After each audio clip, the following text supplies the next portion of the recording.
The sky on Caligo 3 was always gray. It wasn't the thick, brooding gray of a storm, nor the pale, cottony gray of overcast mornings.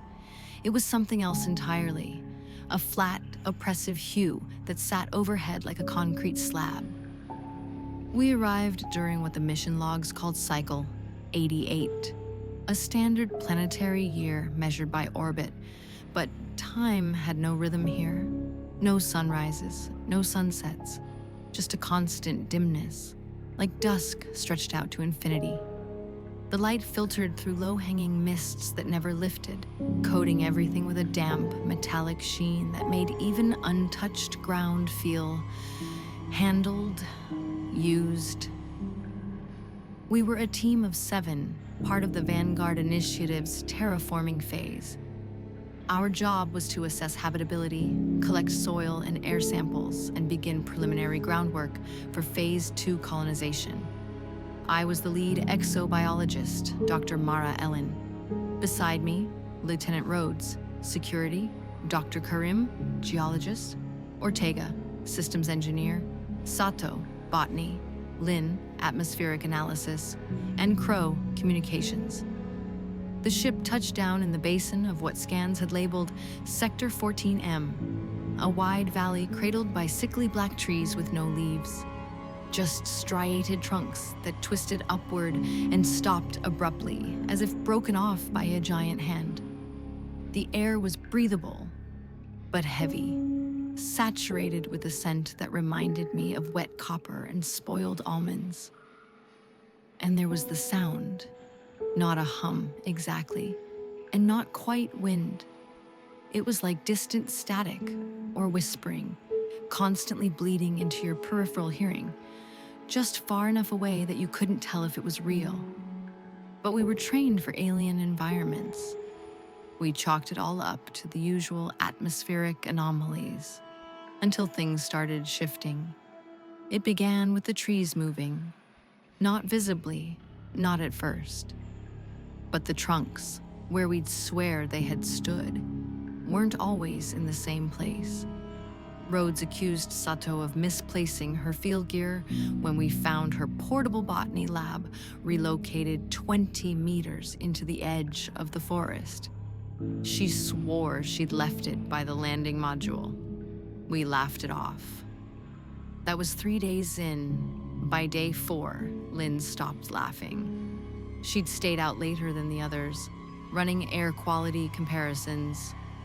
When we found her, she was crouched by a grove of those dead trees, muttering over and over, "They're breathing! They're breathing!" Her eyes were bloodshot. Her fingernails were packed with dirt, her data pad shattered. She wouldn't, or couldn't, tell us what she saw, only that we weren't alone. Rhodes ran a full sweep. No heat signatures. No motion trackers triggered. No electromagnetic disturbances beyond baseline. Still, Lynn refused to sleep in the main habitat module. She set up within the transport cabin, refusing to be next to windows. That night, we heard her screaming in her sleep. No one dared wake her. The next morning, she was gone. No footprints. No forced entry, just a faint, slimy residue, trailing from the edge of the open ramp into the forest. Crow and Rhodes followed it until it simply stopped, disappeared mid-stride. No sign of a struggle, no signs of life. We activated emergency protocol and attempted to broadcast a distress signal. Crow swore the comms were working, but we heard nothing back. Still, the system confirmed the signal was sent. We waited. A day passed, then 2. No word, no rescue. What unnerved me most wasn't the silence. It was the sense that we were being tolerated, that whatever surrounded us wasn't interested in confrontation, just observation. Karim came to me on the 5th day, quietly. We huddled in the auxiliary lab, where the external cameras were still going. He showed me a time-lapse from the previous night. At first, the recording showed our camp, dim, unchanged. But then the shadows began to stretch, not in sync with any known light source, but independently, as if responding to something we couldn't detect. The trees pulsed. I don't know how else to describe it. Their bark twisted rhythmically, like muscles contracting. And in the frame's corner, just for 2 seconds, a shape, not a figure, a void. The shape wasn't there in the usual sense. It was absent. The image around it bent inward, pixelated and stuttering, and then it vanished. Karim looked at me with hollow eyes. "We didn't terraform this," he whispered. "We're not the first ones here." We brought the footage to Rhodes. He refused to believe it, thought maybe Karim had tampered with the file. He demanded we extract and wait for support from the orbiting vessel. But communications remained silent, and when we attempted to launch the transport pod, the startup sequence failed. Ortega spent the rest of the day disassembling the core systems, furious, muttering about logic board rot and internal heat spikes where none should exist. By nightfall, Karim had vanished too. This time, we found his left boot, submerged in the mud near the sensor array. There were no drag marks, just the boot, laces undone, as though he had stepped out of it mid-walk. Rhodes lost it. He began shooting into the forest, screaming for whatever was out there to show itself. His bullets disappeared into the trees without even echoes in response. When Ortega tried to calm him, Rhodes accused him of working with them, said he saw him whispering into the shadows, claimed Ortega's shadow didn't move the same, that it delayed. He locked himself inside the habitat and cut the power from the inside. We spent that night huddled in the emergency tent. No heat, no lights. Just the gray mist pressing down on us. And the sound, louder now, like breath against glass, circling the tent in slow, deliberate arcs. At one point, Sato gripped my arm so tightly I bled. She swore something brushed the canvas from the outside. Not a person, not an animal, something tall, wide, and absolutely still, until it moved again. When the morning came, the habitat module was empty. Rhodes was gone. His rifle lay in the corner, all his rounds still loaded. The main camera was cracked down the lens, as if a hand, or face, had pressed against it from the outside, not smashed. Pressed. By then, Ortega refused to leave the supply shed.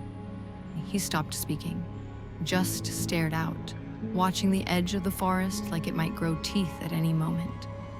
Sato tried to reach him, but he wouldn't acknowledge her, just kept drawing circles in the dirt, over and over and over.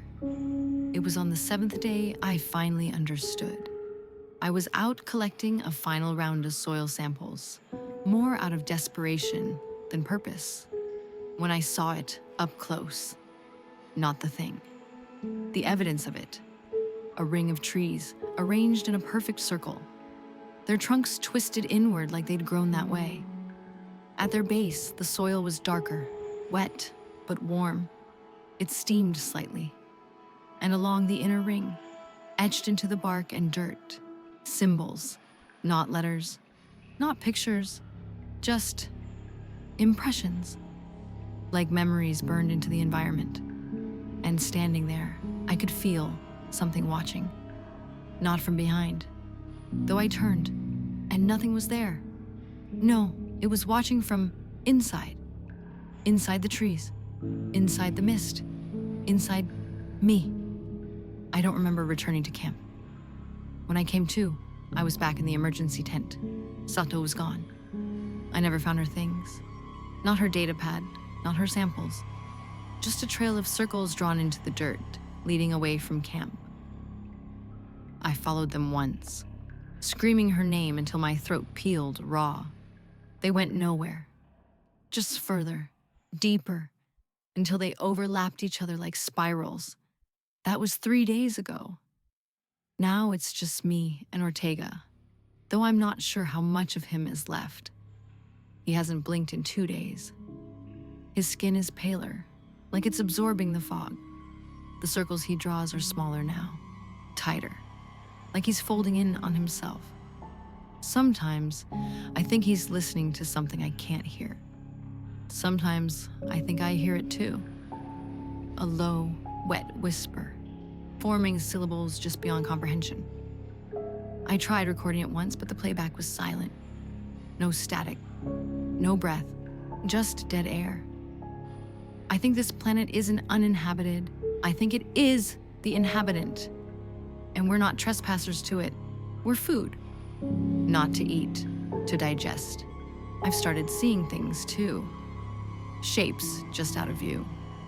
When I look directly, they vanish, but always leave behind that feeling, like someone just stepped out of the room, but the warmth of their presence lingers.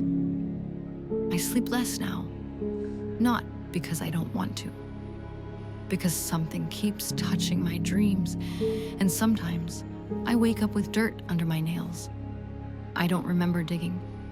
I don't know how long I have left. The emergency beacon still blinks. I don't think anyone hears it. Or maybe they do. And that's why no one comes. They knew. We weren't the first colonists.